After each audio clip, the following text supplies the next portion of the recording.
नमस्कार, मैं पंडित मनीष अवस्थी, ज्योतिषाचार्य। आप सभी बंधुओं का अपने इस ज्योतिष के चैनल पर स्वागत करता हूं, अभिनंदन करता हूं। देखिए, 14 जनवरी 2025 को आकाश चक्र में भ्रमण करते हुए ग्रहराज सूर्य अपने पुत्र शनि के मकर राशि पर संचार करेंगे, यानी प्रवेश करेंगे, और 12 फरवरी 2025 तक इसी राशि में गतिशील रहेंगे। यानी 14 जनवरी 2025 से 12 फरवरी 2025 तक सूर्य का मकर राशि पर संचार रहेगा। अपने इस संक्रमण काल के दौरान जो मकर राशि पर होगा, मिथुन लग्न और मिथुन राशि के जातकों पर सूर्यदेव अपना क्या प्रभाव डालेंगे, इस वीडियो में इसी पर चर्चा करेंगे। मिथुन राशि की कुछ मूलभूत विशेषताएं पहले समझ लेते हैं। मिथुन राशि कालचक्र की तृतीय राशि, राशि स्वामी बुध होते हैं। मृगशिरा नक्षत्र के 2 चरण, आद्रा और पुनर्वसु नक्षत्र के 3 चरणों से युक्त यह राशि होती है। पश्चिम दिशा में इसका स्थान माना गया है। वायु तत्व, पुरुष संज्ञक और द्विस्वभाव राशि है। ज्योतिष में शूद्र वर्ण इसका निश्चित किया गया है। और काल पुरुष के कंधों में, भुजाओं में और वक्ष स्थल में इसका निवास माना जाता है। विशेष रूप से कंधों और भुजाओं में इसका स्थान माना गया है। कुछ लोग फेफड़ों पर भी इसका आधिपत्य मानते हैं, कुछ विद्वान। देखिए, मिथुन राशि या मिथुन लग्न में पैदा हुए जातक बुद्धिमान, योजना बनाने में दक्ष होते हैं, वाक चातुर्य से युक्त, अनेक विषयों के ज्ञाता होते हैं। समय के अनुसार अपने विचारों में परिवर्तन करते हैं, यानी अस्थिर विचारों के होते हैं। विचारों में स्थिरता का अभाव सा होता है। और हंसमुख और विनोदी स्वभाव के होते हैं। बुध की राशि होती है और बुध थोड़ा सा बाल स्वभाव का कौतुक प्रिय ग्रह माना जाता है। बुध विद्या, बुद्धि, वाणी, शिक्षा, ज्ञान और पर्यटन का कारक ग्रह माना गया है। अतः इन सभी विषयों से जुड़े हुए क्षेत्रों में मिथुन लग्न या मिथुन राशि वाले सहज सफल होते हैं। और पत्रकारिता, रेडियो, टेलीविज़न के कार्यक्रमों में कार्यरत देखे जाते हैं मिथुन लग्न या मिथुन राशि के जातक।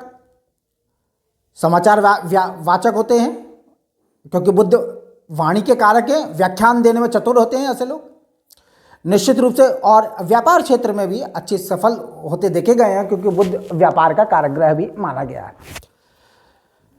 तो बुध अगर अच्छी स्थिति में है तो निश्चित रूप से ऐसे लोग अच्छे वक्ता होते हैं, अधिवक्ता होते हैं। वकालत के क्षेत्र में भी अच्छा नाम, यश और कीर्ति अर्जित करते हैं। सभा में अच्छा बोलने वाले होते हैं। वाणी पर इनका आधिपत्य होता है।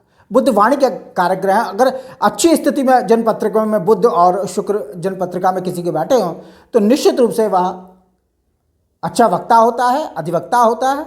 और गायन में भी ऐसे व्यक्ति को महारत हासिल होती है, यानी अच्छे गायक भी होते हैं जिनकी जन्मपत्रिका में मिथुन राशि और बुध अच्छी स्थिति में होता है।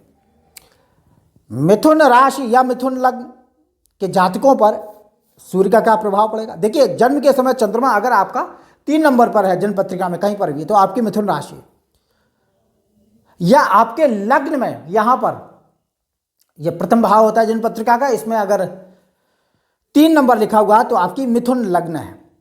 गोचर के ग्रह राशि और लग्न दोनों से समान भाव से प्रभाव डालते हैं। गोचर का फलादेश सिर्फ राशि से नहीं होता, लग्न से भी देखा जाता है।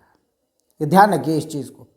और कई मामलों में तो लग्न से सटीक निकलता है, इसलिए मैं लग्न को हमेशा सम्मिलित करता हूं अपने फलादेशों में, उसकी उपेक्षा नहीं करते हैं।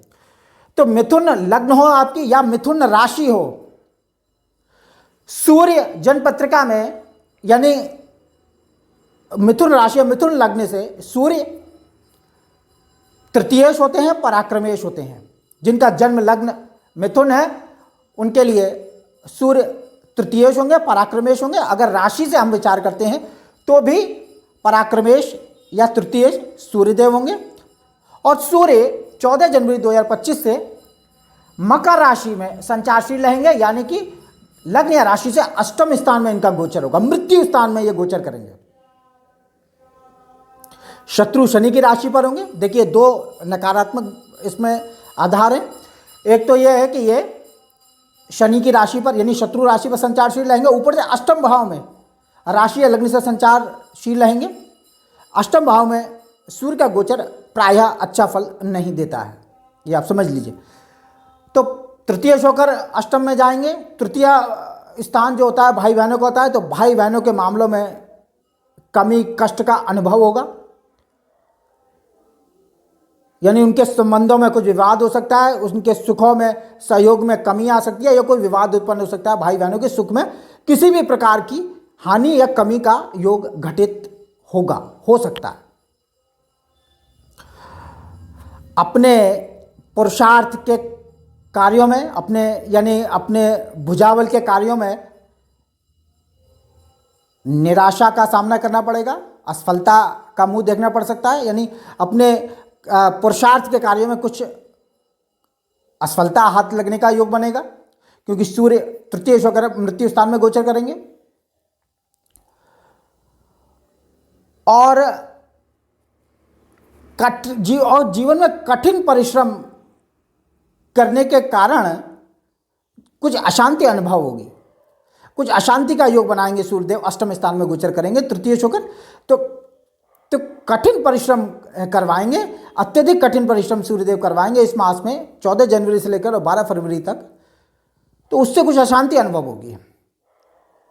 और अपने बाहुबल के कार्य में, अपने कर्म क्षेत्र में कठिन परिश्रम करने के बावजूद निराशाओं के कारण हिम्मत हारने का योग भी बनेगा, बन सकता है। इस बात का ध्यान रखिए, क्योंकि सूर्य जो आत्मा के कारक ग्रह हैं, प्रभाव और प्रकाश के कारक ग्रह हैं, पुरुषार्थ और हिम्मत के कारक ग्रह हैं, वह जब मृत्यु स्थान में गोचर करते हैं तो इंसान के जीवन में कभी कभी इस तरह की परिस्थितियां आती हैं कि वह हिम्मत हार जाता है, इसमें कोई संदेह नहीं है। और सूर्य तृतीय शुक्र अष्टम गोचर कर रहे हैं शत्रु राशि पर, तो इस तरह की घटनाएं कुछ घटित हो सकती है। अष्टम स्थान, परंतु इतना तय है कि अष्टम स्थान में गोचर करेंगे तो जीवन में प्रभाव जरूर देंगे, क्योंकि सूर्य प्रभाव के कारक है, परंतु कुछ उत्साहहीन मास ये निकल सकता है, क्योंकि ग्रहराज जब अष्टम गोचर करते हैं तो बाकी सभी ग्रहों के प्रभाव को कुछ क्षीण कर देते हैं। सप्तम में गोचर, अष्टम में गोचर करते हुए सप्तम दृष्टि से धन स्थान को देखेंगे। कर्क राशि पर मित्र दृष्टि जाएगी तो कुछ कुटुंब में शक्ति प्राप्त होगी, परंतु धन वृद्धि करने के लिए कठिन परिश्रम करना होगा। थकाने वाले कठिन परिश्रम से धन की वृद्धि का योग बनाएंगे, यानी अत्यधिक कठिन परिश्रम के मार्ग से धन का लाभ सूर्यदेव इस मास देंगे, इस बात का विशेष ध्यान रखिए। और अष्टम स्थान में सूर्य का गोचर कभी कभी भय, जैसा मैंने बताया, उत्पन्न कर सकता है। कुछ दुर्घटना आदि के कारक भी सूर्यदेव हो जाते हैं, और कुछ कोई अप्रिय या कुछ अशुभ समाचार भी क्लेश और कष्ट का योग बनाते हैं जब सूर्य अष्टम गोचर करता है।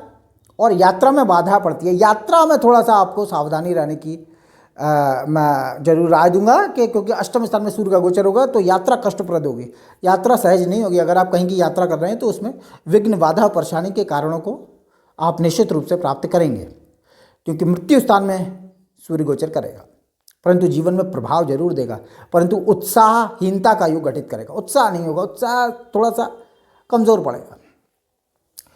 तो 14 जनवरी से लेकर और 12 फरवरी तक सूर्य का गोचर है, इसमें कोई संदेह नहीं है। मकर राशि पर रहेंगे, मकर राशि पर गोचर रहेगा, तो इस प्रकार के कुछ फल जो है वो मिथुन लग्न या मिथुन राशि के जातकों को प्राप्त होंगे, इसमें कोई संदेह नहीं है। और मैं समझता हूँ कि कुछ रोचक जानकारी मैंने आपको दी सूर्य के गोचर पर। मकर राशि में अष्टम स्थान में सूर्य का गोचर होगा, क्या क्या फल मिलेंगे बताया। और कुछ मैंने आपको मिथुन लग्न और मिथुन राशि में पैदा हुए जातकों की क्या विशेषताएं होती है, इस राशि की क्या विशेषताएं होती है, किन क्षेत्रों में सफलता पाते हैं मिथुन लग्न या मिथुन राशि वाले जातक, उसमें भी थोड़ा सा प्रकाश डाला है। तो इस वीडियो में इतना ही। मेरा वीडियो अच्छा लगे इसे लाइक करें, शेयर करें, सब्सक्राइब करें। और हाँ, मिथुन राशि जिन लोगों की है या मिथुन लग्न है, उन्हें बुद्ध गायत्री मंत्र का जाप करना चाहिए। इससे अपने कार्य क्षेत्र में, नौकरी के क्षेत्र में, व्यापार क्षेत्र में बड़ी सफलता प्राप्ति के योग बनते हैं। बुध गायत्री मंत्र। ठीक है, तो इस वीडियो में इतना ही। नमस्कार। जनपत्रिका का विश्लेषण करवाना चाहते हैं तो नंबर डिस्क्रिप्शन में है।